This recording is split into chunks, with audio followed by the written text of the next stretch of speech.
Biljke, baš kao i ljudi, trebaju pravilnu ishranu i njegu kako bi rasle zdravo i snažno. Umjesto sintetičkih gnojiva i hemijskih stimulatora rasta, mnogi vrtlari danas koriste prirodne preparate koji potiču rast i otpornost biljaka. Mi se trudimo isprobavati različite biljke, začine, nešto iz svakodnevne ishrane, uvidjeti njihov učinak na biljkama, pa to podijeliti sa vama.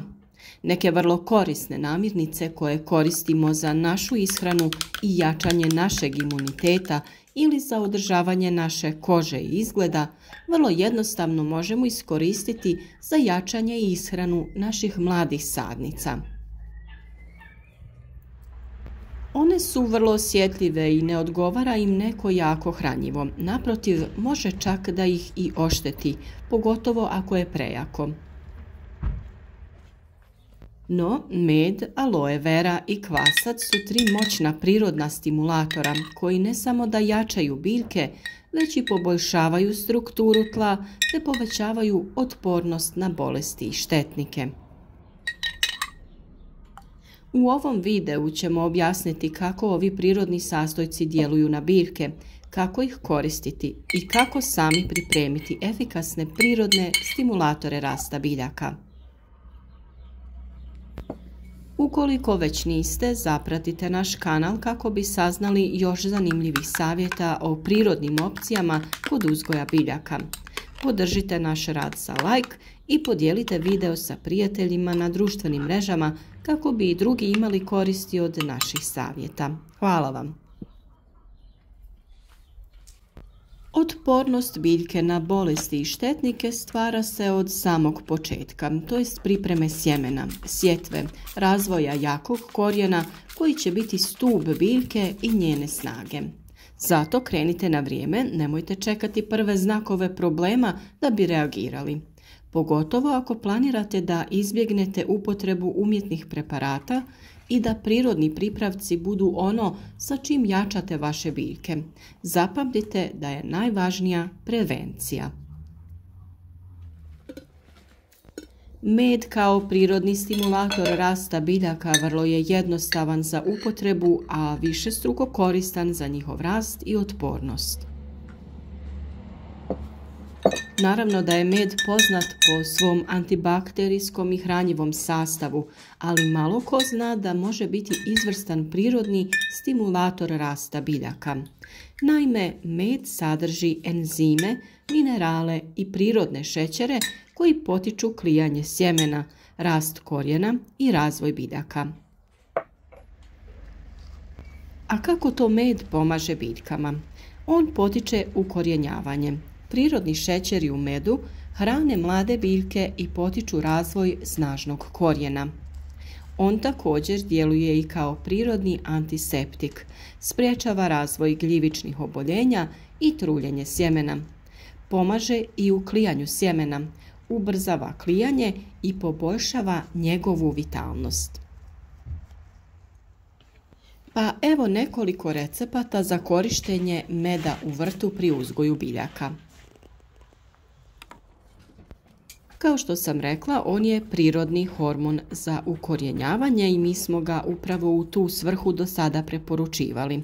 Koristi se tako što se reznice umoče u med i stavljaju u zemlju, kako bi se potaknulo brže ukorijenjavanje te povećao sam postotak užiljenih reznica. Ali naravno može se to odraditi i na drugi način.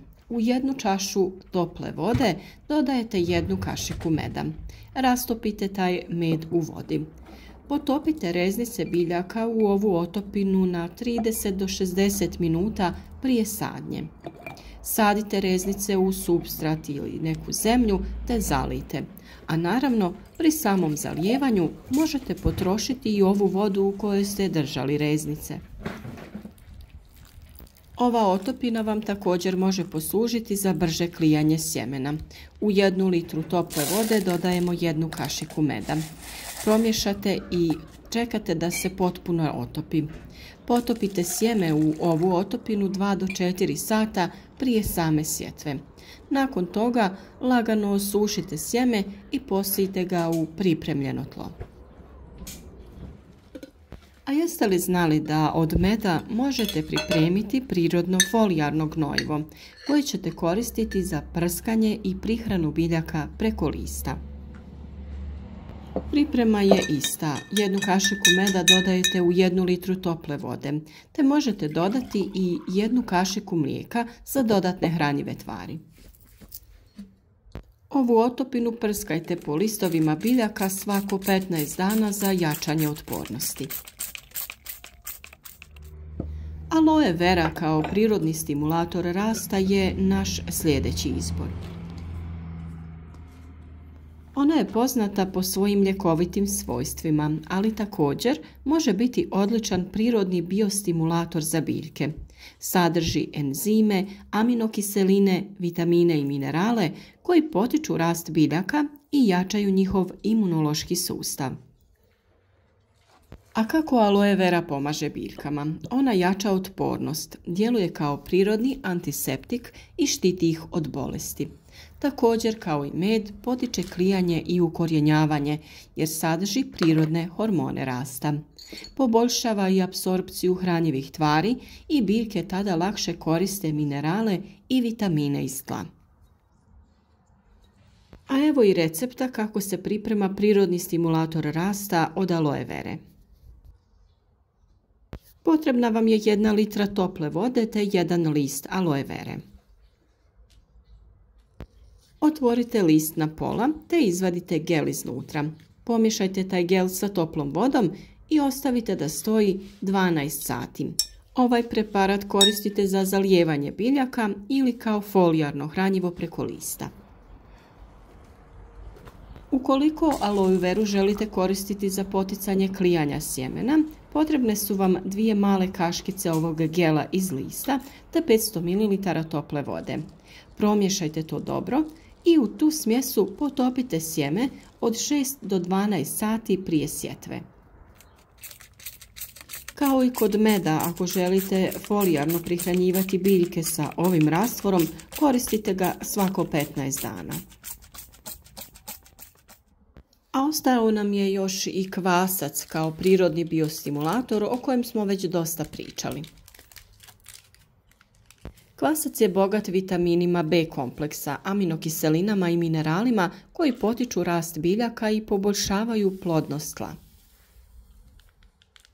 Pa kako to kvasac pomaže biljkama? On potiče rast korijena, aktivira mikrobe u tlu koji pomažu biljkama da apsorbiraju hranjive tvari. Djeluje i kao prirodno hranjivo, oslobađa korisne spojeve u tlu, te povećava otpornost na stres. Biljke bolje podnose sušu i napade štetnika. Naravno da smo za vas pripremili i recept za korištenje kvasca u vrtu kao prirodnog hranjiva. Sastojci su sljedeći: 10 grama svježeg kvasca ili 1 vrećica suhog, 1 litra mlake vode te 1 mala kaškica šećera. Otopite kvasac i šećer u toploj vodi. Ostavite tu smjesu da stoji 2 sata na toplom. Nakon toga smjesu razrijedite sa 5 litara vode i koristite za zalijevanje biljaka. Na isti način pripremite i sprej sa kojim ćete prskati biljke preko lista i folijarno ih prihraniti i ojačati. U ovako pripremljenoj otopini možete i potopiti sjeme na 4 do 6 sati, posušiti te pristupiti sjetvi. S obzirom da su u vrijeme uzgoja mladih presadnica biljke izložene različitim stresnim situacijama, ova prirodna hranjiva će ih ojačati i osigurati da budu otpornije. Većinu biljaka uzgajamo u kontroliranim uslovima pa ih prenosimo van. Neki biljke uzgajaju u vanjskim prostorima pa su one izložene oscilaciji temperature, prijetnji mraza, a sve to ostavlja trag na njihovoj otpornosti. Ovakvi prirodni preparati jačaju biljke, daju im snagu za daljnji rast i razvoj, čine ih otpornijim na vremenske uslove i promjene u temperaturi zraka, potiču razvoj korijena koji mora biti jak i u mogućnosti usvajati hranjiva iz tla kako bi biljka pravilno napredovala. Korištenjem prirodnih stimulatora rasta poput meda, aloe vere i kvasca možete osigurati zdraviji rast biljaka, poboljšati otpornost na bolesti i povećati prinose bez upotrebe hemijskih sredstava. Ovi jednostavni, ali moćni pripravci mogu se lako pripremiti kod kuće i koristiti u različitim fazama rasta biljaka. Isprobajte ove metode u svom vrtu i uživajte u zdravijim, snažnijim biljkama. Družite se s nama svaki dan, primjenjujte korisne savjete i budite dio zajednice uspješnih vrtlara.